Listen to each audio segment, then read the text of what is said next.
How's it going, class? My name is Sergio Martinez, and I will be doing my project on Dijkstra's algorithm.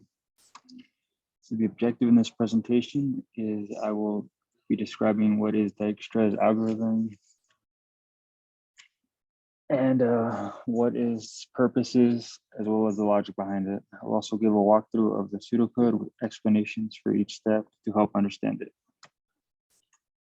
Dijkstra's algorithm, pronounced Dijkstra's, was created by Dutch computer scientist Edgar W. Dijkstra of the Netherlands in 1959.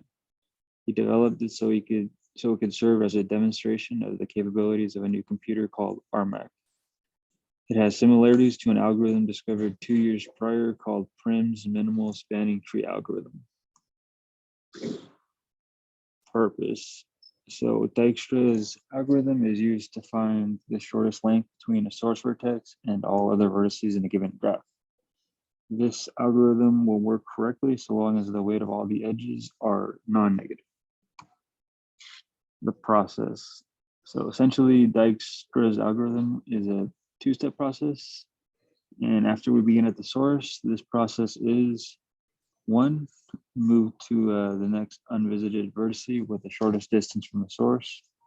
And 2, if the path to another vertice from this vertice is shorter than the value it already contains, then we update the shortest distance of the vertice to this value. After all vertices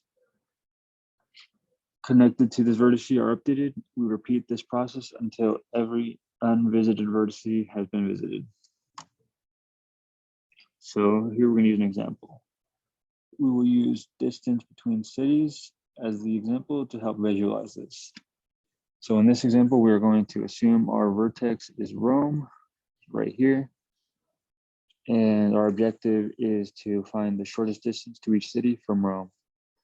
So we assume that the distance to Bn is 0 and that every distance to each city is infinity for the meantime. So all these are infinity because we don't know what their values are just yet. And to start, we begin at Rome. And since the distance from Rome to Rome is 0, we place a 0 beside it. And we now have to look at the vertices that are connected to Rome. So there is Paris and London. And these are the only routes to each city. So this means the shortest path to each city is the length between Rome and each city. And we place the value in red next to the city name. So since from Rome to Paris is 2, we're going to 2 there. And since from Rome to London is 3, we're going to put a 3 next to London as the shortest value. And now that we have addressed each connection from Rome, we can mark it as visited with a green V. So these were the only 2 connections. Therefore, this is completely visited and all the connections have been addressed. So the next vertex we go to is the Paris vertex, since it is the shortest unvisited city, or should I say the unvisited city with the shortest value, which is 2, because it's only 2 and 3. And since New York is currently 8, or not 8, infinity, which is greater than the path from Rome to Paris to New York, which is 7, we're going to update this on New York to 7, since it's 2 and 5. And since 7 is less than infinity, this will be good.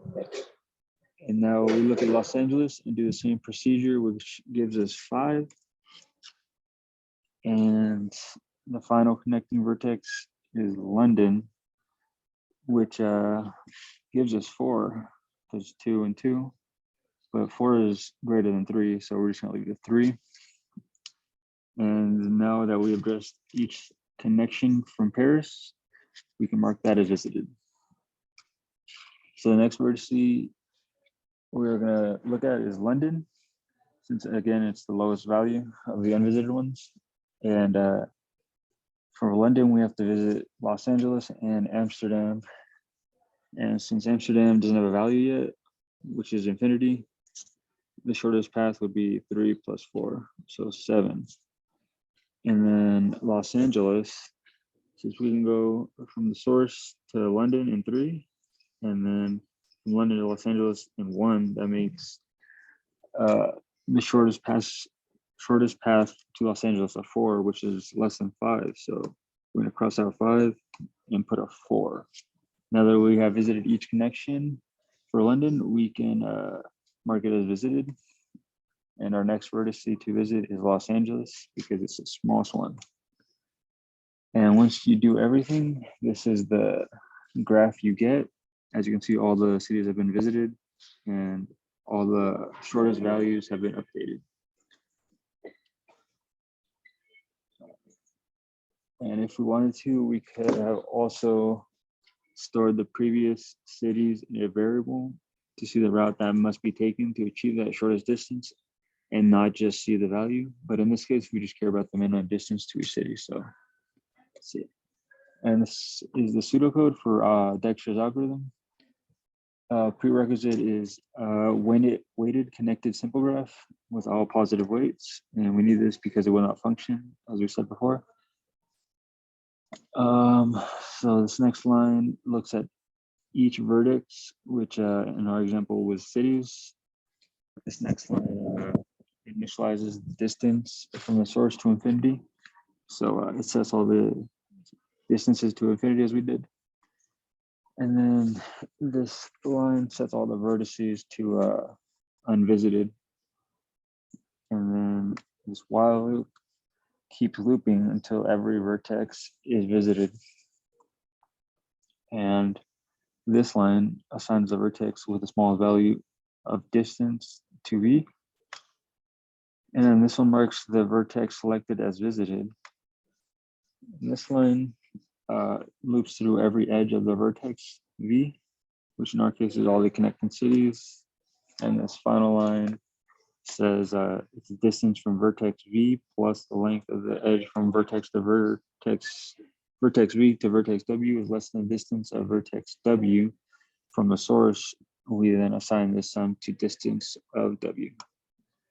Applications. This is a very useful algorithm and it has millions of applications in the real world. Some of these applications include digital mapping services, IP routing, telephone networks, flight agendas, and social networks. See also another algorithm worth researching is Floyd-Warshall, because it is a similar algorithm in the sense that it searches for the shortest possible path. The advantage of Floyd-Warshall's is that it does not compute the shortest path from one source. Instead, it searches all the vertices for the shortest path starting from anywhere. It, unlike Dijkstra's, can function even with the negative edges. Both are useful applications and each has their own distinct advantages. And that is the end. Thank you for watching.